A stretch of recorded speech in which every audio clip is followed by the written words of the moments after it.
ओशो का जन्म 11 दिसंबर 1931 को मध्य प्रदेश के कुचवाड़ा गांव में एक जैन परिवार के अंदर हुआ। जन्म के वक्त ओशो का नाम चंद्रमोहन जैन था और उनके परिवार में लोग उन्हें प्यार से रजनीश कहकर बुलाया करते थे। बचपन से ही काफी तेज दिमाग के थे, क्यूरियस नेचर के पर्सन थे, तो रजनीश को नई चीजों के बारे में जानने की काफी ज्यादा इच्छा रहती थी। इसके अलावा रजनीश के ऊपर उनकी दादी का भी काफी ज्यादा इन्फ्लुएंस था, जिसकी वजह से वे अक्सर धार्मिक कुरीतियों के बिल्कुल अपोजिट जाकर काम किया करते थे। समाज में मौजूद अंधविश्वास को लेकर वो उन्हें गलत ठहराते और अपनी तरफ से आर्ग्यूमेंट रखा करते थे। समय बीतता गया। मध्य प्रदेश में ही रहते हुए रजनीश ने पहले अपनी स्कूलिंग की और 1955 उन्होंने अपनी बीए की पढ़ाई कंप्लीट की। अब उनकी अपनी आत्मकथा को अगर सच माना जाए तो 21 साल की उम्र में ही रजनीश को आध्यात्मिक अनुभव हुए, जिसके बाद से उनका अपने जीवन और समाज के प्रति पूरा नजरिया ही बदल चुका था। लेकिन इन अनुभवों के बाद भी उन्होंने अपनी शिक्षा जारी रखी। आगे की पढ़ाई के लिए इन्होंने जबलपुर के हितकारिणी कॉलेज में एडमिशन लिया। दर्शन शास्त्र यानी फिलॉसफी के मास्टर्स को पढ़ाई की। फिलॉसफी ने ओशो के विचारों को और ज्यादा तर्कशील बनाने का काम किया। इसका असर उनके कॉलेज के दौरान ही दिखने को भी मिला था। दरअसल क्यूरियस नेचर की वजह से रजनीश अपने फिलॉसफी के प्रोफेसर से इतने ज्यादा सवाल करने लगे कि उनके सवालों के जवाब देते देते प्रोफेसर के लिए अपना कोर्स पूरा कराना मुश्किल का विषय बन गया। ओशो की इसी आदत से चिढ़कर उस प्रोफेसर ने कॉलेज के प्रिंसिपल को यह धमकी दी कि या तो कॉलेज में चंद्रमोहन यानी रजनीश रहेगा या फिर मैं। शिकायत होने पर प्रिंसिपल ने रजनीश को ऑफिस में बुलाया और बुलाकर के कहा कि भैया देखो, सवाल पूछने में तुम्हारी कोई गलती नहीं है, लेकिन हम दो में से किसी एक को ही जाने दे सकते हैं। प्रोफेसर को हम कॉलेज से नहीं जाने दे सकते, तुम्हें कॉलेज छोड़ना होगा। रजनीश को हितकारिणी कॉलेज छोड़ना पड़ा, लेकिन यह एक अच्छी बात भी थी क्योंकि हितकारिणी कॉलेज के प्रिंसिपल ने रजनीश को जबलपुर के डीएन कॉलेज में एडमिशन दिलवा दिया। यहां भी रजनीश के सवाल पूछना बंद नहीं हुए, लेकिन इस बार कॉलेज ने उन्हें निकाला नहीं और इस तरह कॉलेज की पढ़ाई खत्म करके साल 1957 में रजनीश ने अपने टीचिंग कैरियर की शुरुआत की। वर्ष बीता। साल 1960 में रजनीश को जबलपुर यूनिवर्सिटी में एज ए फिलॉसफी प्रोफेसर पढ़ाने का मौका मिला।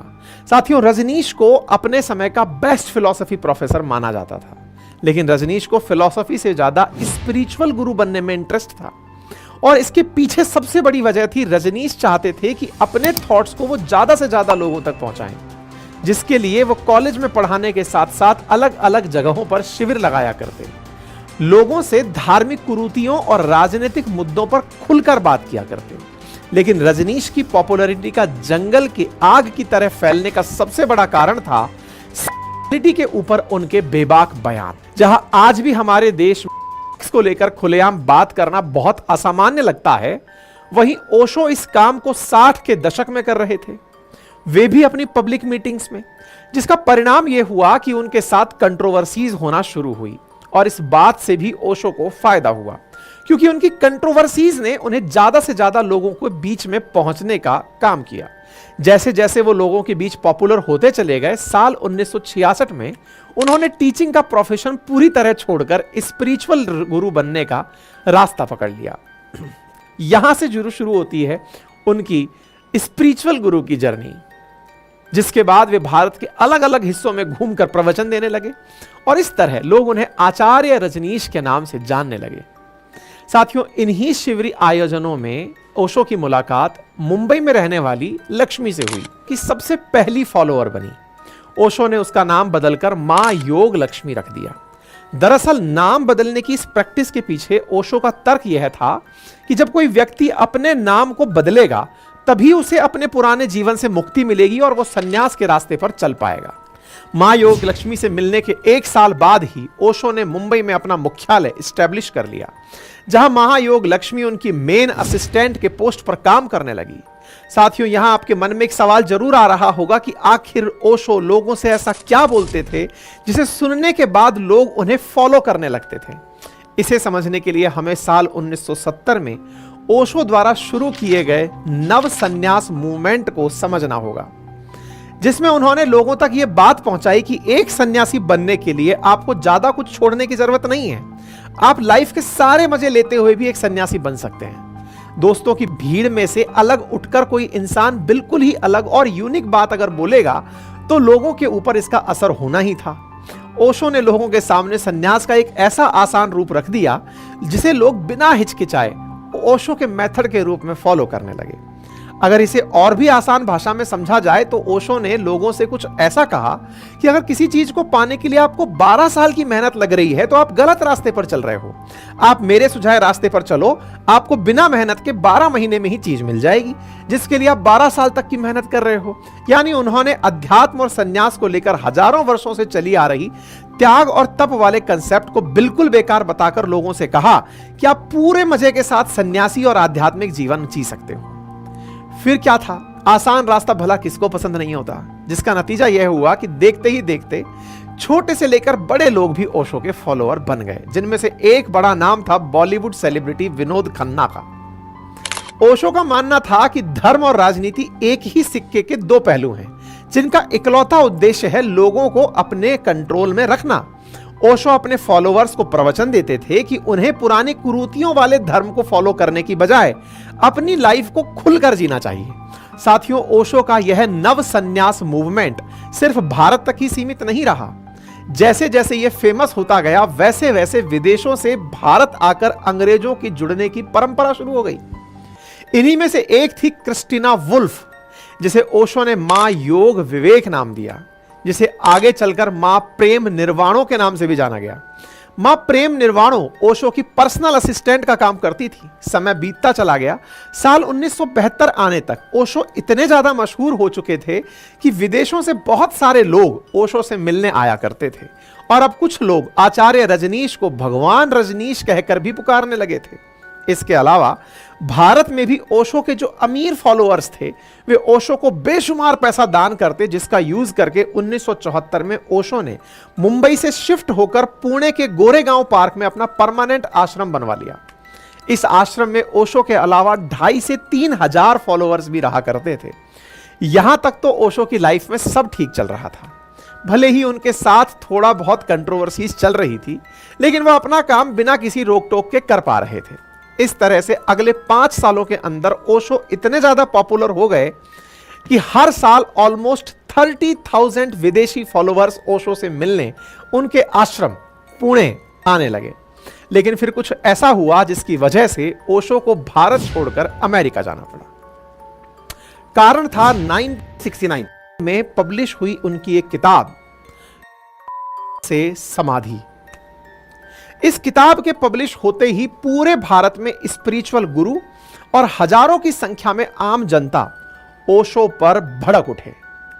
उनका आरोप था कि यह किताब अध्यात्म की आड़ में सिर्फ और सिर्फ को प्रमोट कर रही है। इसके साथ ही उसी टाइमलाइन में ओशो ने अपने आश्रम में एक थेरेपी की भी शुरुआत की जो अपने आप में यूनिक थी। दरअसल ओशो अपने आश्रम में थेरेपी देते थे, जिसमें थेरेपी ज्वाइन करने वाला फॉलोअर दुनिया और रिश्तों की परवाह किए बगैर किसी भी दूसरे फॉलोअर के साथ कर सकता था। जब भाई इतनी शानदार थेरेपी है कि आप पर कोई पाबंदी नहीं है, तो ज्यादा से ज्यादा फॉलोअर्स इस बात को सुनकर के ही जुड़ने लगे। इन्हीं फॉलोअर में से एक था जॉन एंड्रयू, जिसे ओशो ने अमितो का नाम दिया था। अमितो एक ब्रिटिश डॉक्टर था जो ओशो के कांटेक्ट में आने के बाद साल 1979 में ओशो के पर्सनल फिजिशियन बनकर उनके साथ ही रहने लगा था। अब ओशो की किताब और उनके आश्रम में चलने वाली एक्टिविटीज को ध्यान में रखते हुए उस समय की भारत सरकार ने ओशो को चेतावनी देना शुरू कर दिया। उस समय प्रधानमंत्री मोरारजी देसाई की सरकार हुआ करती थी। वो पहले से ही ओशो के विरोध में थे। किताब और थेरेपी वाले विवाद के बाद तो पूरा और मौका मिल गया कि ओशो पर कार्रवाई की जा सके, लेकिन कुछ खास हो नहीं सका। उल्टा इससे ओशो की पॉपुलैरिटी पर कोई फर्क भी नहीं पड़ा और हर साल उनके विदेशों से आने वाले फॉलोअर्स की संख्या और ज्यादा बढ़ने लगी। सरकार से बन रहे दबाव और आश्रम में बढ़ रही विदेशी लोगों की संख्या के कारण अब ओशो ने भारत से बाहर जाने का फैसला किया। ओशो चल दिए अमेरिका। तारीख पर गौर करिएगा, मई 1981। ओशो अमेरिका में सेटल होने के मकसद से अपने करीब 2500 फॉलोअर्स को लेकर भारत छोड़कर अमेरिका चले गए। अमेरिका में अपने शुरुआत के दिनों में ओशो ने न्यू जर्सी में रहते हुए अपने फॉलोअर्स के साथ, जो काफी अमीर थे, प्लानिंग शुरू की। प्लानिंग थी अपना ही एक नया शहर बसाने की, शहर जिसे रजनीशपुरम के नाम से जाना जाने वाला था। जी हां साथियों, अमेरिका के ओरेगन स्टेट में एक नया शहर बसाना शुरू हुआ जिसे नाम दिया गया रजनीशपुरम, सिटी ऑफ रजनीश। रजनीशपुरम एक अलग शहर था जिसमें ओशो ने अपने नियम कानून के अनुसार, सब कुछ नियम कानून ओशो के अपने, ठीक वैसी दुनिया जैसी दुनिया को ओशो जैसी कल्पना करते थे अपने विचारों में। एक वैसी दुनिया जिसमें कोई धर्म ना हो, कोई अंधविश्वास ना हो, लोग अपनी लाइफ बिना किसी रोक टोक के जी सकें, वो जो चाहें कर सकें। रजनीशपुरम में ओशो ही सबसे बड़े मालिक थे, बाकी जो भी वहां आते वो नौकर की तरह काम किया करते, चाहे वो कितने भी अमीर क्यों ना हो। ओशो वहां कितने पावरफुल हो चुके थे, इस बात का अंदाजा इससे लगा सकते हैं कि वहां उनकी अपनी पुलिस फोर्स हुआ करती थी। शहर के पब्लिक ट्रांसपोर्ट से लेकर हवाई पट्टी तक सब ओशो के कंट्रोल में था। अंदाजा इससे लगाइए कि ओशो के पास दुनिया की सबसे महंगी कारों में से एक रोल्स रॉयस 80 से 90 की संख्या में हुआ करती थी। ओशो मालामाल हुए जा रहे थे। कुछ ही समय में ओशो की पॉपुलैरिटी बहुत तेजी से बढ़ने लगी। इनके आश्रम में यूएस के बहुत बड़े और इंपॉर्टेंट लोग आने लगे, यहां तक कि यूएस के डिप्लोमेट्स और उनकी वाइफ्स भी ओशो के आश्रम में आने लगी। लेकिन अमेरिका में आकर एक नया शहर बसाना और भाई साहब उसका सर्वे सर्वा बन जाना, ये आम बात तो नहीं थी। इसलिए यूएस की गवर्नमेंट की आंखों में भी ओशो अब चुभने लगे। दूसरी ओर रजनीशपुरम के आसपास के जो शहर थे ना, उसके लोग भी रजनीशपुरम की वजह से परेशान रहने लगे कि यार हमारे पड़ोस में एक आदमी आया जिसको लेकर लोग आ रहे हैं। तो भाई उन नागरिकों को हो रही परेशानियों के चलते उन्होंने सरकार को शिकायत कर दी। यूएस गवर्नमेंट को जब खबर मिलती है कि भाई वो व्यक्ति आने वाले समय में अपने रजनीशपुरम में हजारों होमलेस जिनके पास घर नहीं है, उन लोगों को भी वहां रहने दे रहा है, ताकि जब वास्को काउंटी इलेक्शन हो तो ओशो रजनीशपुरम का अपना एक कैंडिडेट चुनाव में खड़ा हो सके और यहीं से वो होमलेस कैंडिडेट के माध्यम से वोट देकर उन्हें जिता सके। मतलब ओशो ने अपनी ही एक कॉन्स्टिट्यूएंसी रजनीशपुरम बनाने की प्लानिंग कर ली थी, ताकि उस क्षेत्र का एक राजनीतिक प्रतिनिधि भी संसद में पहुंच सके। अब यूएस गवर्नमेंट इन इल्जामों की जांच करने लगी। इसी समय ओरिगानो शहर के अंदर 751 लोगों की फूड पॉइजनिंग हो गई। फूड पॉइजनिंग, पेट की बीमारियां, खाने के अंदर कुछ ना कुछ जहर जैसी चीजें समझ में आई। जांच हुई तो पता चला कि ओशो की ही एक फॉलोअर जिसका नाम था मां आनंदशीला ने जानबूझकर फूड पॉइजनिंग होने दिया, ताकि वो ओरेगॉन के मूल निवासियों को वोट देने से रोक सके, क्योंकि ये लोग ओशो के कैंडिडेट को वोट नहीं देने वाले थे। यूएस गवर्नमेंट के सामने मां आनंदशीला का ये जब सच सामने आया तो उन्हें बायो टेरर अटैक के इल्जाम में अरेस्ट कर लिया गया। इसके अलावा ओशो और उनके आश्रम के ऊपर भी बहुत सी रोक और चार्जेस लगा दिए गए। लेकिन चीजें यही नहीं रुकी। यूएस का एडमिनिस्ट्रेशन ओशो को पूरी तरह से खत्म करना चाहता था और वो ये मौका बिल्कुल नहीं छोड़ना चाहते थे। मां आनंदशीला के बाद ओशो और इनके शहर रजनीशपुरम पर लगातार कार्रवाइयां होती रही। फिर लगभग 1 महीने बाद ओशो और उनके 7 फॉलोअर्स के ऊपर इमिग्रेशन फ्रॉड का चार्ज साबित कर दिया गया, यानी अब उन्हें सजा मिलने ही वाली थी।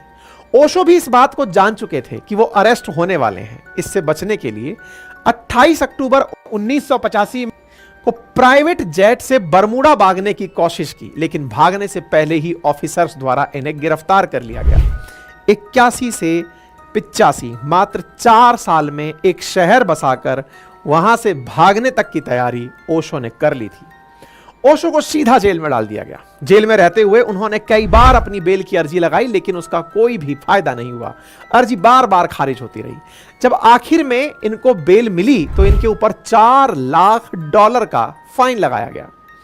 इसके साथ ही उनके ऊपर यह पाबंदी लगा दी गई कि अब ये अगले 5 साल तक अमेरिका में एंट्री नहीं कर पाएंगे। वहीं यूएस के प्रेशर की वजह से दुनिया के 21 बड़े देशों ने ओशो को अपने कंट्री में एंट्री करने पर बैन लगा दिया। फिर आखिरकार सन 1986 में ओशो भारत लौटकर वापस आए। वे यहां आकर अपने वही पुराने गोरेगांव आश्रम में रहने लगे। लेकिन अब तक हुई बदनामी के बाद उन्होंने अपनी रीब्रांडिंग करने के मकसद से साल 1989 में अपना नाम रजनीश से बदलकर ओशो रख लिया। यानी अब भगवान रजनीश या आचार्य रजनीश सीधा ओशो बन गए। मतलब आप अपनी इस बात को समझें कि ओशो का मतलब होता है वो इंसान जिसने खुद को सागर में विलीन कर लिया हो। अमेरिका से भारत में आने के बाद ओशो की हेल्थ खराब होने लगी, जिसके बारे में जब ओशो से पूछा गया तो उन्होंने बताया कि अमेरिका की जेल में उन्हें जबरदस्ती थैलियम का इंजेक्शन दिया गया, जिसका प्रभाव एक स्लो पॉइजन के रूप में होता है, और उसी से ओशो की तबीयत लगातार खराब होती जा रही थी। उनकी पर्सनैलिटी भी अब वैसी नहीं रह गई थी, उनके हाव भाव भी हल्के पड़ने लगे थे, उनकी आक्रामकता बोलने में भी अब वो आक्रामकता नहीं रह गई थी। परिणाम यह हुआ कि 1990 में 19 जनवरी 1990 को ओशो की के दिन से 41 दिन पहले ही ओशो की गर्लफ्रेंड मां योगा विवेक उर्फ क्रिस्टीना वुल्फ की भी सस्पिशियस कंडीशन में उसी आश्रम के अंदर हुई थी। साथ ही उनकी बॉडी को भी बिना किसी पोस्टमार्टम के जल्दबाजी में दिया गया था।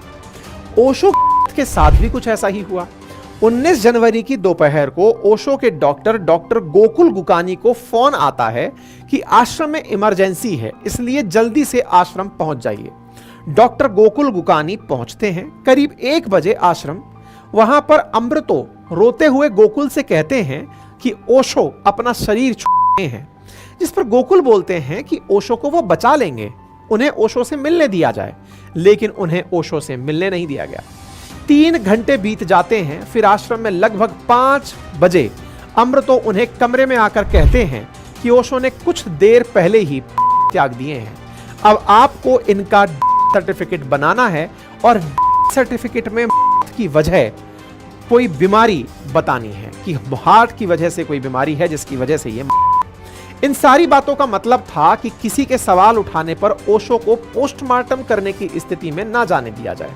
इसके अलावा कमरे में मौजूद ओशो के करीब स्वामी जयेश और अमितो ये कहते हैं कि ओशो ने उन्हें चुना है ताकि वे आश्रम के काम को आगे लेकर जा सकें। जिसे सुनने के बाद डॉक्टर गोकुल के मन में कई सवाल उठे, जैसे कि आश्रम में पहले से कई डॉक्टर मौजूद थे, तो फिर उन्हें ही सर्टिफिकेट के लिए क्यों बुलाया गया। नंबर 1, जब ओशो के हर एक छोटे से मूवमेंट का वीडियो रिकॉर्ड होता था, तो फिर आखिर जब ओशो अपना अंतिम समय बिता रहे थे उस समय कोई वीडियो या ऑडियो रिकॉर्डिंग क्यों नहीं हुई। और जब वे आश्रम पहुंचे थे तो उस वक्त ओशो जिंदा थे, लेकिन फिर भी ओशो से उन्हें मिलने क्यों नहीं दिया गया। इसके अलावा सबसे ज्यादा अजीब बात तो यह थी कि जिस दिन ओशो की हुई उस दिन ओशो की मां भी उसी आश्रम में थी, लेकिन उन्हें भी किसी ने इन्फॉर्म नहीं किया कि ओशो की हालत खराब है, शायद अब वे। और फिर ओशो के बाद भी जैसे ही ओशो की मां को इसकी खबर दी गई तो उनके मुंह से पहला वाक्य यही निकला कि उन लोगों ने मेरे बेटे को दिया। आखिर यहां ओशो की मां किसकी बात कर रही थी। ओशो के डॉक्टर गोकुल गुकानी की जानकारी के आधारित अभय वैद्य की पुस्तक हु किल्ड ओशो में ओशो की से जुड़ी बहुत सारी बातों को रखा गया है, लेकिन इन सभी सवालों के जवाब आज तक नहीं मिल पाए हैं और ना ही कोई ये जान पाया है कि ओशो की असली वजह क्या थी, उनकी संपत्ति, उनकी लीगेसी या कुछ और। आज भी हमारे देश में बहुत सारे स्पिरिचुअल गुरु फिलोसोफर्स हैं जो बहुत पॉपुलर भी हैं, लेकिन ओशो में एक और चीज थी जो उन्हें इन सब से अलग बनाती थी। वो ये कि चाहे वे उन्हें देश छोड़कर जाना पड़ गया हो, लेकिन उन्होंने कभी भी किसी धर्म विशेष या पॉलिटिकल पार्टी को सपोर्ट नहीं किया। उन्होंने अपने विचारों और अपने रास्तों को कभी नहीं छोड़ा, भले ही उस समय और आज भी उनके तरीकों से विवाद ही क्यों ना भरे हों। हम ओशो के विचारों को सही या गलत बताने का काम नहीं कर सकते, लेकिन इतना जरूर कह सकते हैं कि जिस रजनीश ने समाज में धर्म, पूजा पाठ, कर्मकांडों को पुरजोर विरोध किया, वही रजनीश जब आगे चलकर भगवान ओशो बना और लोगों ने उनकी पूजा भी की, तब उन्होंने इसका विरोध नहीं किया। और आज जब उनकी को 35 साल पूरे हो चुके हैं, तो उनके फॉलोअर्स अभी भी उनकी फोटो की पूजा करते हुए नजर आते हैं। इन बातों से प्रतीत होता है कि ओशो जीवन भर जिस चीज का विरोध करते रहे, वो खुद उसका हिस्सा बन गए। कैसी लगी आपको ये कहानी, ब्रीफ में ओशो की जीवनी। अगर आपको ये कहानी पसंद आई हो तो अपने साथियों के साथ जरूर साझा करें। चैनल पर नए हैं तो सब्सक्राइब करें।